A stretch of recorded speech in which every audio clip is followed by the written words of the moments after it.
Bentornati Sky Kids. Continuiamo il nostro viaggio nella prateria diurna ed oggi andiamo ad esplorare il lato destro della mappa.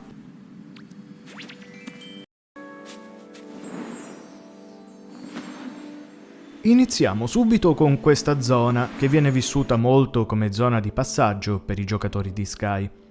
Vi siete mai interrogati sulla natura di queste strutture? Ebbene, sono un'ulteriore testimonianza dell'affetto che il popolo delle stelle nutriva nei confronti delle mante. Queste non sono altro che delle voliere, forse più predisposte per la nascita delle mante più che per il resto della loro vita. E accanto ne troviamo altre più piccoline, probabilmente per esseri più piccoli come gli uccelli o le colombe. Ma le altre sono in effetti troppo piccole per accogliere una manta sviluppata, per quanto molte di loro hanno anche la capacità di oltrepassare la materia, però effettivamente ci sono delle dimensioni troppo sproporzionate. Quello che è certo è che possiamo escludere che avessero la funzione di abitazione per il popolo delle stelle. Nel supporto della nostra tesi abbiamo anche le pitture all'interno di queste voliere. 2 di esse infatti riportano dei danni strutturali, consentendoci di sbirciare al loro interno. Queste voliere non servono unicamente alle mante, ma sicuramente anche alle colombe bianche. Uno degli spiriti, proprio questo che sto seguendo in questo momento, rappresenta il legame con questi animali.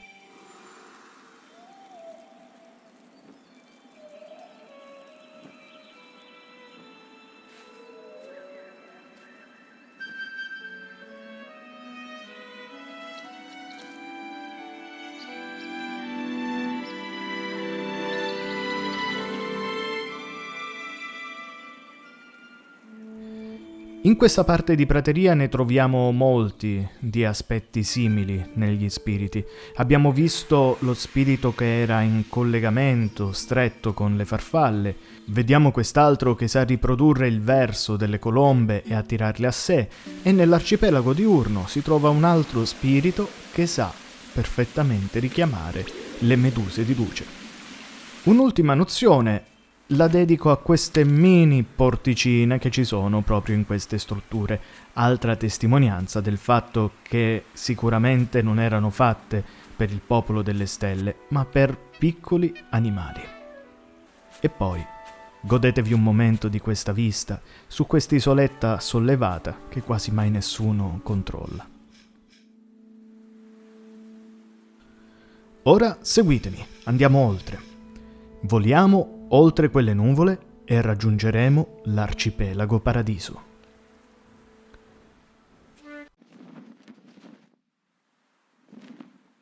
Ah, l'arcipelago Paradiso, un luogo dove sfuggire alla routine quotidiana. Queste parole sono proprie del gioco e ci fanno immediatamente pensare a un luogo di vacanza. In effetti, come vedete, troviamo sparse nell'isola varie panchine, piccoli falò con sedie a sdraio, ombrelloni. E poi ci sono cascate, grotte marine meravigliose. È palese che, al di là di tutte le analisi che poi faremo sulla storia di questo posto, esso fosse una meta turistica. In effetti, ha uno dei panorami più belli di tutta Sky. Ma qual è la storia di questo posto? Ebbene, andiamo per gradi.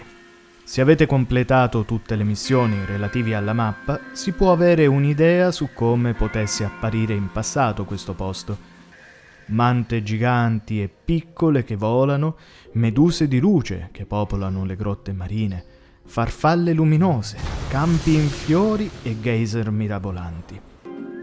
E poi piccoli arcipelaghi, fondali marini pieni di coralli, tartarughe giganti e altri animali marittimi. Un posto meraviglioso, non si fa fatica a capire perché lo avessero scelto per le vacanze. Noi giocatori riportiamo in vita quel territorio cercando di riproporre l'atmosfera che si respirava in quei giorni passati. Ma cos'è accaduto?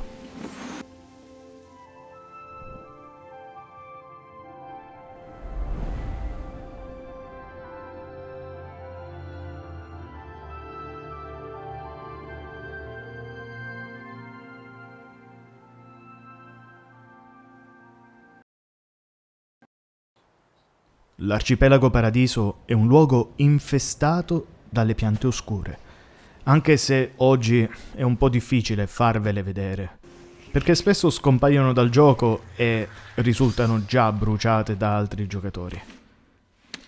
È vero che le piante oscure le abbiamo ritrovate anche nei piccoli templi della prima parte di Prateria, ma qui c'è una concentrazione enorme, nonché una delle 3 grandi piante di tutto il gioco.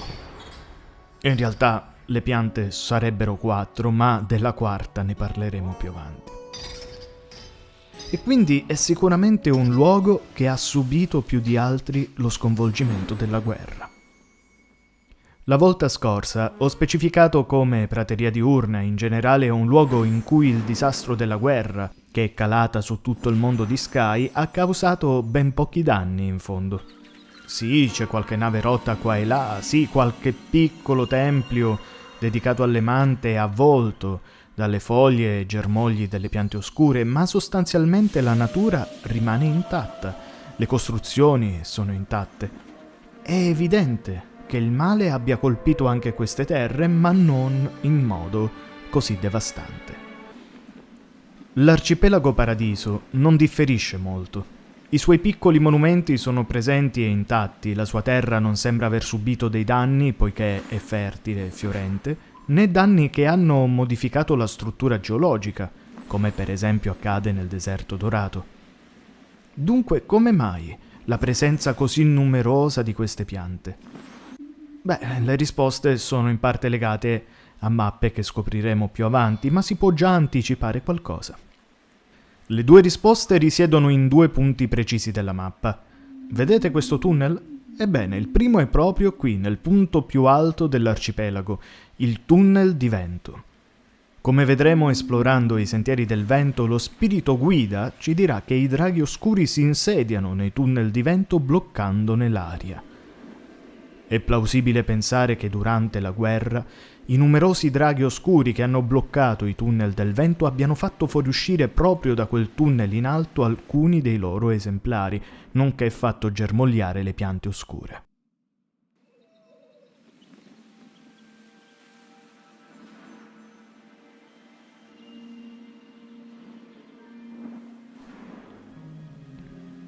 Il secondo punto risiede in basso, qui, nel geyser inquinato.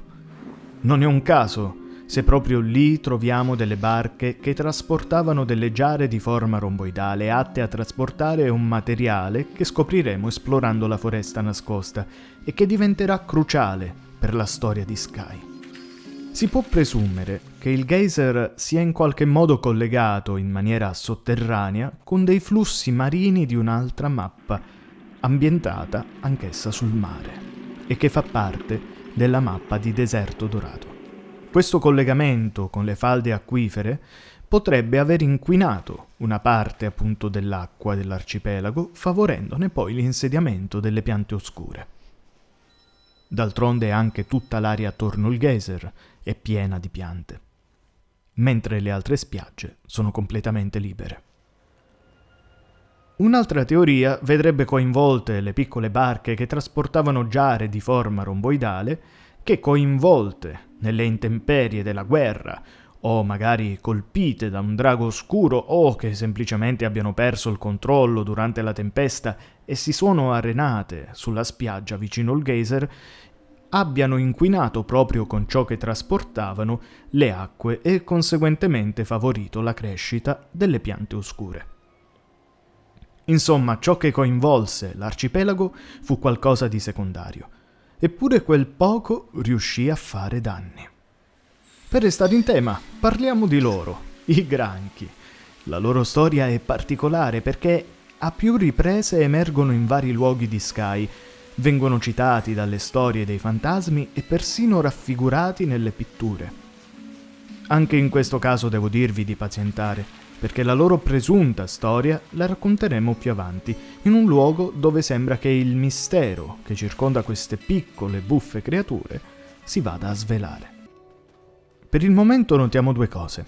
Nell'arcipelago ci sono granchi bianchi e granchi grigi, ma durante le tempeste di cristalli possiamo notare un'altra specie. Anzi, altre due, quelli neri e quelli con dei cristalli impiantati nel proprio corpo. È chiaro e palese che ad oggi queste creature per noi giocatori sono degli antagonisti, piccoli, caparbi e insidiosi antagonisti.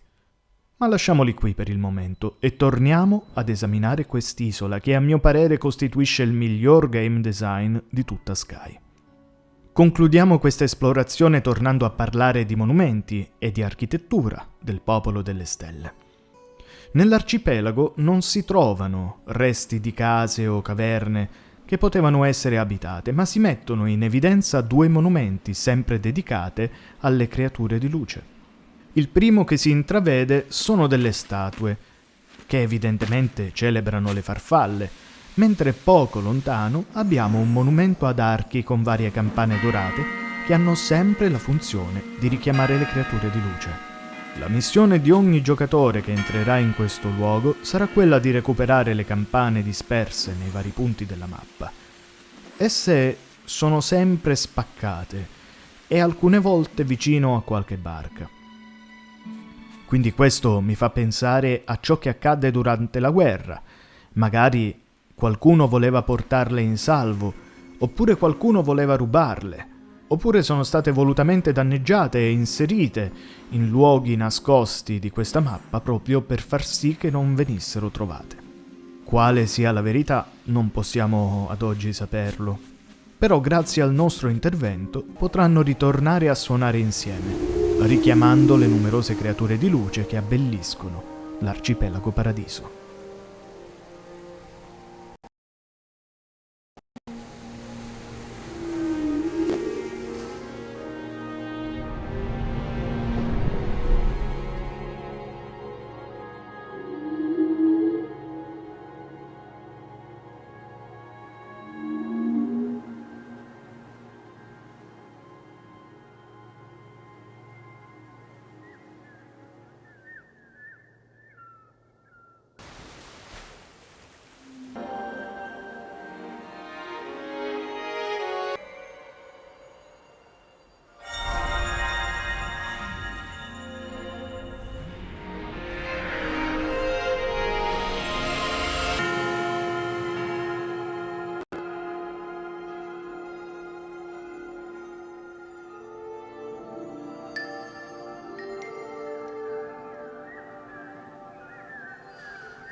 E con questo vi saluto e vi do l'appuntamento per il prossimo video. Ma non dimenticate mai, illuminate sempre il vostro cammino.